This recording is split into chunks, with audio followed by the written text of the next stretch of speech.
SourceDots.com.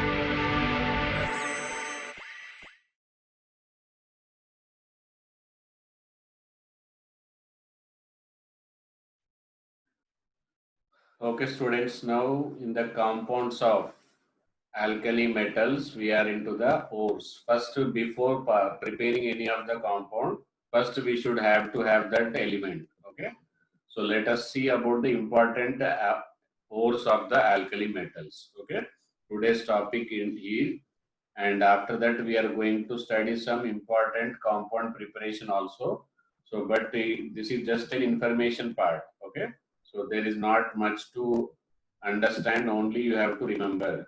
In the inorganic, your own handwritten notes plays a vital role. So I expect everybody will write it in a neatest possible form, so that it should be remembered to everybody, because once you write and then you understand, it is very easy. Okay, so let us start with the first important ores. Sorry, this is important ores of alkali metals. Okay, so most of the questions from this are expected is orders, increasing order of solubility, increasing order of thermal stability. Likewise, there will be different types of orders only will be there. Okay, so but there are less chances from here also. First one is the ores of the lithium. There are two main ores of the lithium. What are that? Spodumene. Spodumene is LiAlSi2O6. Second, lipodylite. Okay, lipodylite is Li2Al2SO4 thrice dot FOH twice. Okay, sorry, this is FOH twice. Next, sodium ores. Mostly we will be preparing the most of the sodium from the normal common salt. This is the cheapest possible source for the sodium, that is common salt. Table salt is the cheapest possible source. Okay, from that, all compounds of the sodium are only prepared from the sodium chloride only. Okay. So for common salt is NaCl. Second one is very important is chili saltpeter. Okay, NO3. Any compound containing NO3 as an anion are called as a peter. P-A-T-R-E. Okay.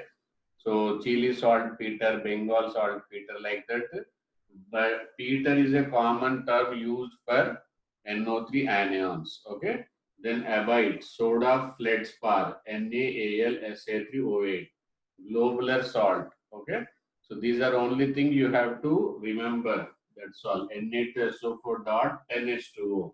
Already I told you in the previous previous session that dot 10H2O. That 10 will be very important, because it is integer type question. Easy to ask the integer type question.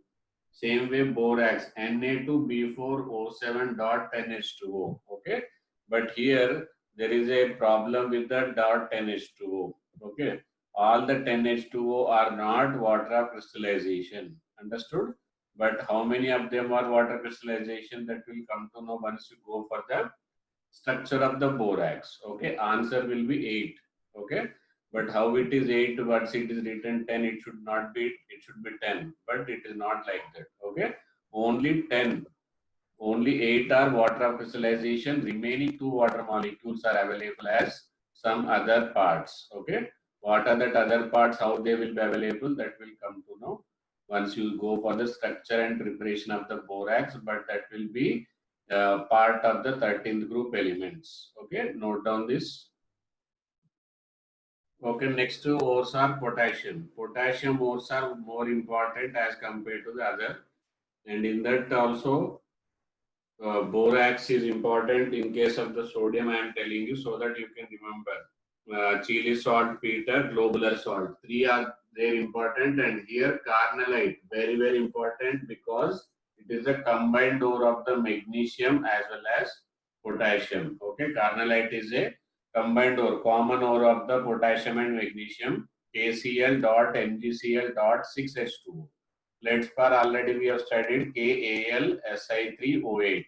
Okay, Sylvine is commercial name of the potassium chloride.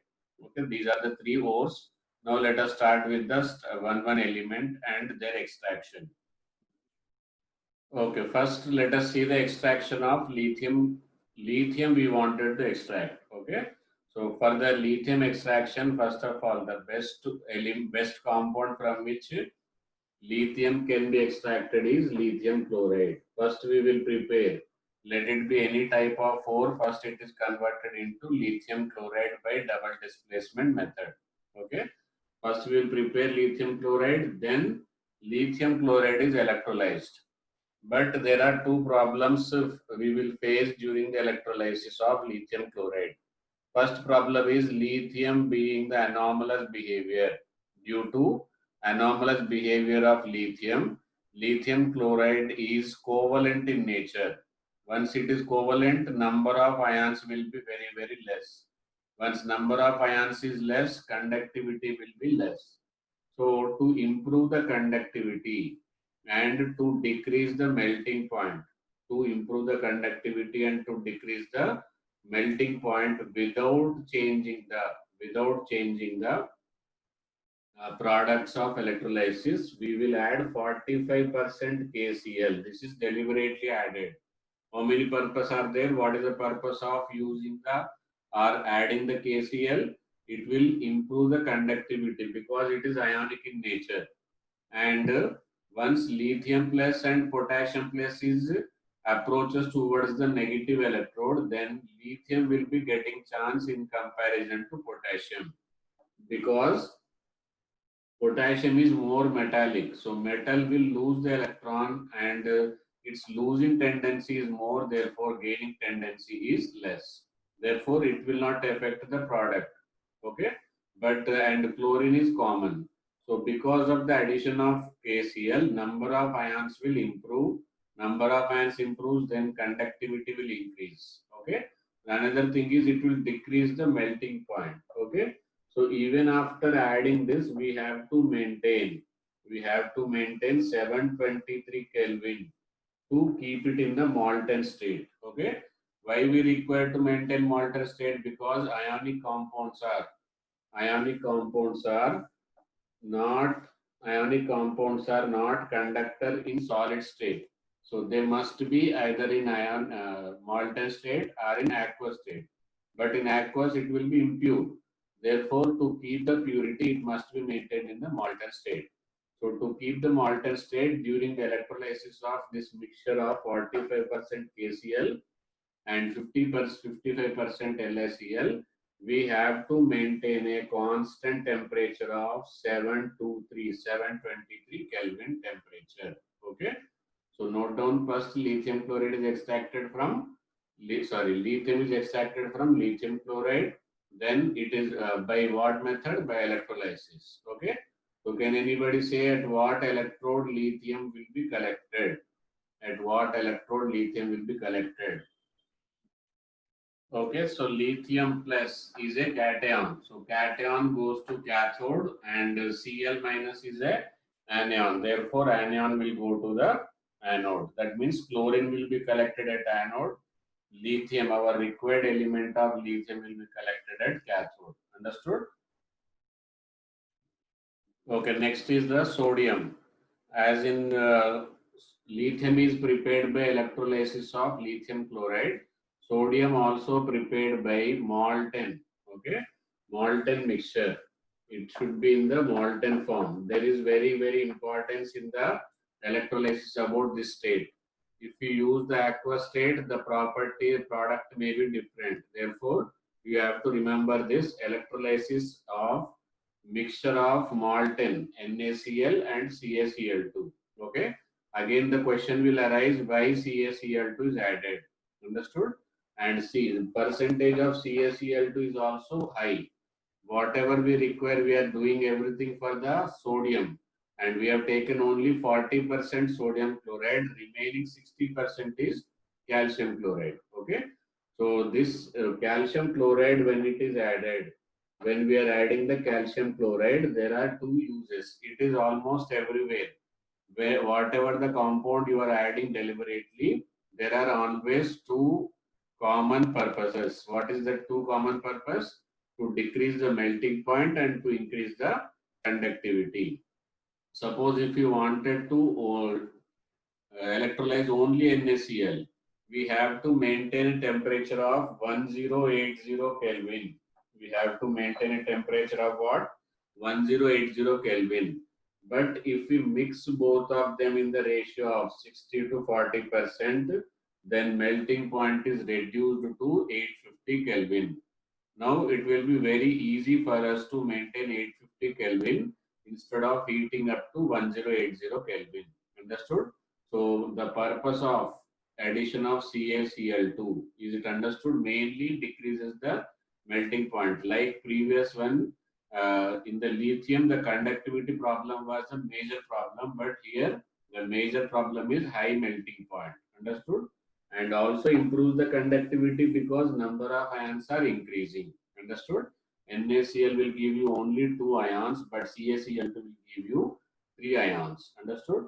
So because of the two different uses, CaCl2 is always added in the major quantity, 60% of CaCl2, only 40% of NaCl. And the advantage of this Downs process is 99% pure sodium is obtained, as well as very costly chlorine is also obtained as a byproduct. Okay, actually our purpose is to prepare sodium, but in addition to our required compound, whatever we get, they are called as a byproduct. Okay, as a byproduct, what we are getting? As a byproduct, we are getting the chlorine gas. Is it understood? And at which electrode we will get? Chlorine is an anion. Anion goes to anode, cation goes to cathode. So sodium is collected at cathode and chlorine is collected at anode. This is the Downs process. Downs process is used to prepare 99% pure sodium.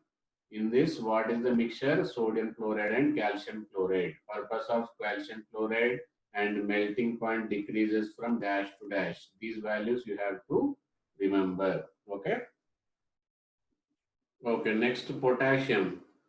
Potassium is prepared by the just electrolysis of fused KOH, potassium hydroxide. This is the only difference between the from other and this one. Other elements like lithium is by the electrolysis of chloride. Sodium by the electrolysis of chloride, but potassium is obtained by the electrolysis of hydroxide. Okay, in the potassium hydroxide on electrolysis, arrow here is electrolysis. First it will dissociate into K plus plus OH minus. Understood? So cathode and attracts the cation K plus, and cathode is negative, so that negative charge, that is electron, is given to the K plus to form the potassium. Second way, as anode, 4 OH minus will liberate the O2 plus 2H2O plus 4 electron. Okay.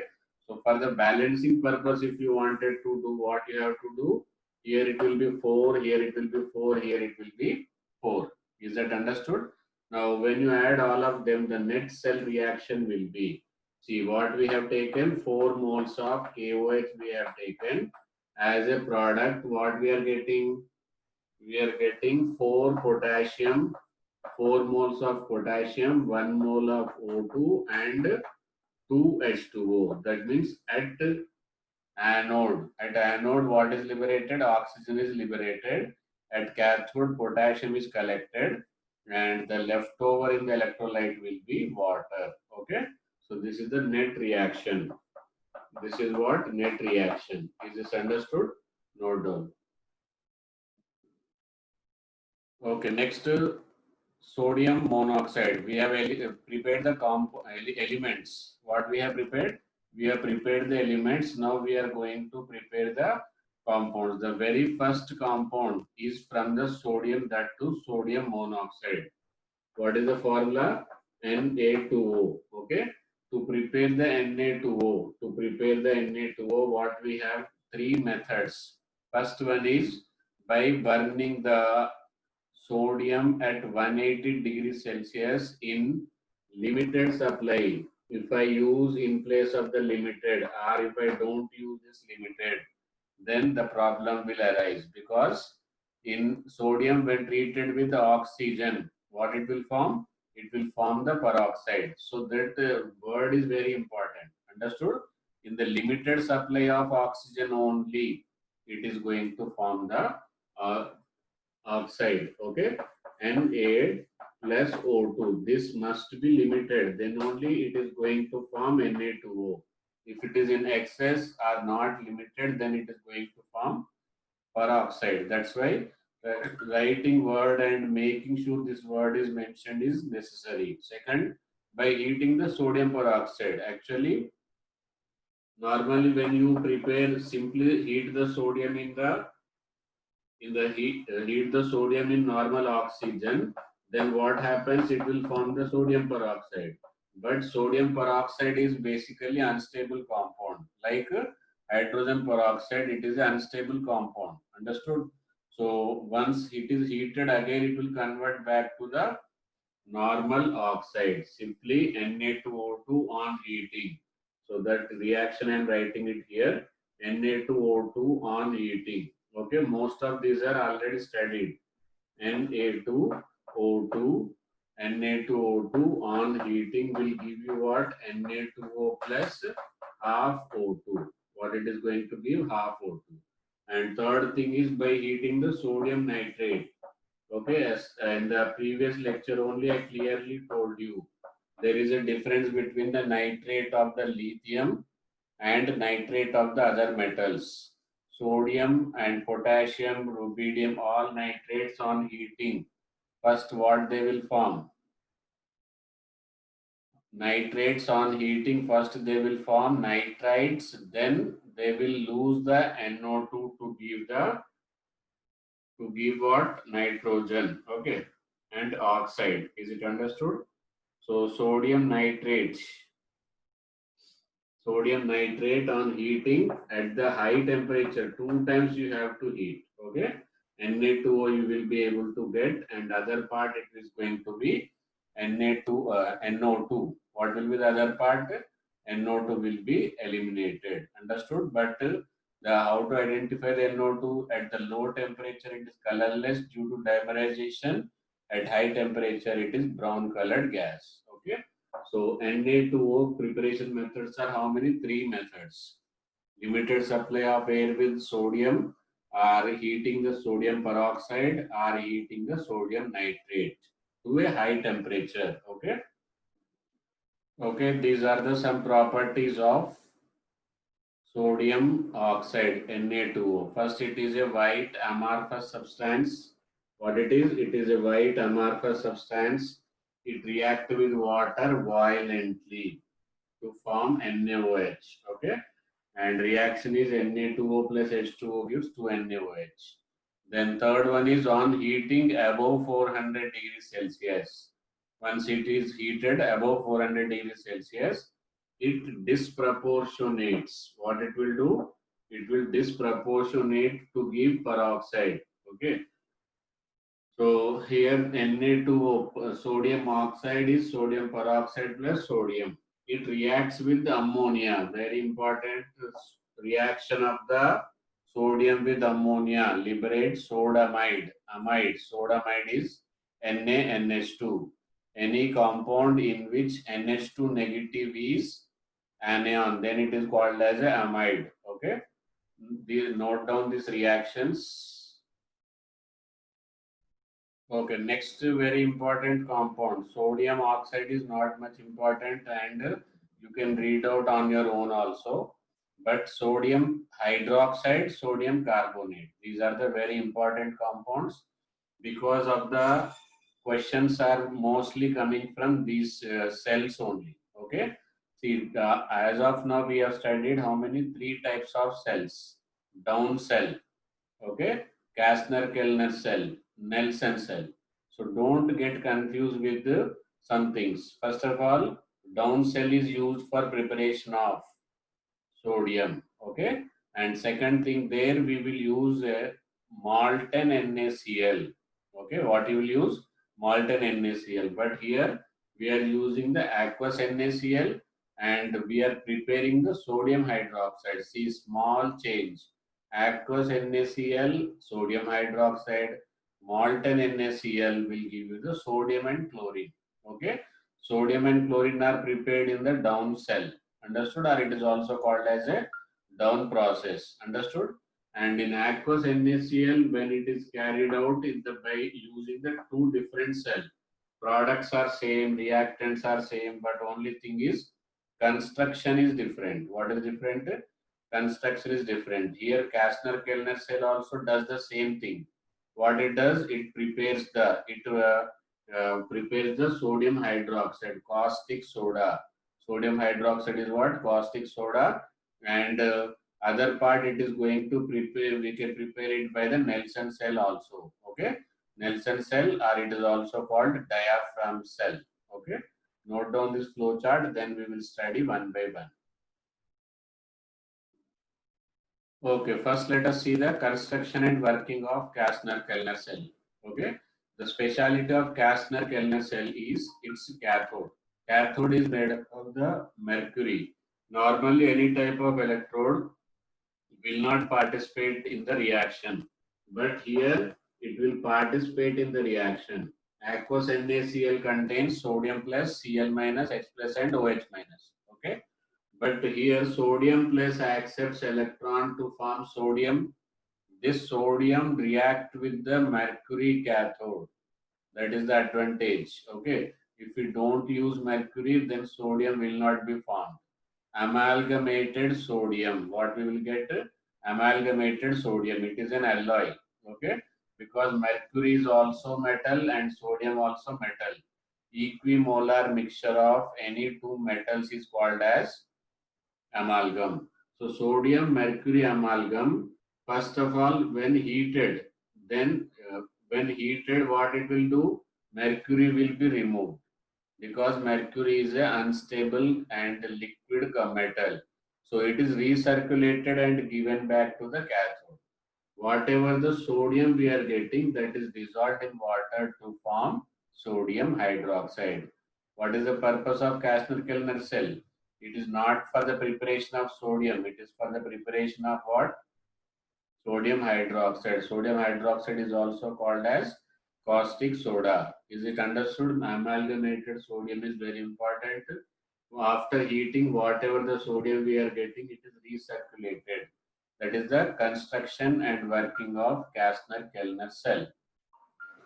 Okay, Nelson cell. Now you can understand the differences. These type of things you can only remember by just comparing. Okay. See, there it was.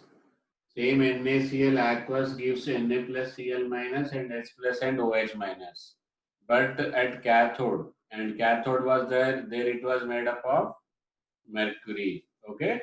But here it is cathode is made up of the perforated steel. Perforated means anything with holes. Okay, perforation means holes. So cathode with holes is used, steel with holes used as a cathode, and same graphite rod is used as a, graphite means it is an allotropic form of the carbon only. Okay, so carbon rod will act as a anode. The one more major difference is there it was of the sodium. Why it is of sodium? That is of the mercury. The purpose of mercury is very, very essential, because mercury is a participative electrode. It will participate in the reaction. But here steel is an inert electrode. It will give only charge. So once charge is given, then sodium being more metallic, it is less interested to accept electron. The tendency of metal will be to lose electrons. Okay, but here what it is doing, it is accepting electron. So once accepting electron, out of them, out of these two, which is better acceptor? H plus. H plus is less metallic, or what we can say, more non-metallic. This is what called as a preferential discharge theory. What it is called as? Preferential discharge theory or selective discharge theory. Okay, once two persons approaches towards the same electrode, only one person is given preference. Who is given preference here? H positive, because this is more metallic. Metallic means losing electron it is interested, not gaining electron. Here gaining of electron. Therefore, H plus will accept these two electrons. But it is not happened in the previous case. What is that case? Mercury. Mercury itself is a reactive electrode. Okay. So because of that reactive electrode, sodium taking place. Sodium in the Kastner-Kellner cell, sodium is collected at the cathode, whereas in Nelson cell, hydrogen is collected at the cathode. Is it understood? But anode wise, both are same. Both are inert electrodes. Therefore, both places chlorine will only be collected. Is it understood? So what you will do, just to make a good, easy reading and easy memory notes, you will write all the three cells together. Down cell, Kastner-Kellner cell, Nelson cell. Down cell, what is the raw material used? And Nelson cell, what is the raw material used? And Kastner-Kellner cell, what is the raw material used? Like in these two, it is aqueous NaCl. And what is the down cell uses? Fused NaCl with the 60% calcium chloride. And what is anode? What is prepared at anode? What is prepared at cathode? Okay.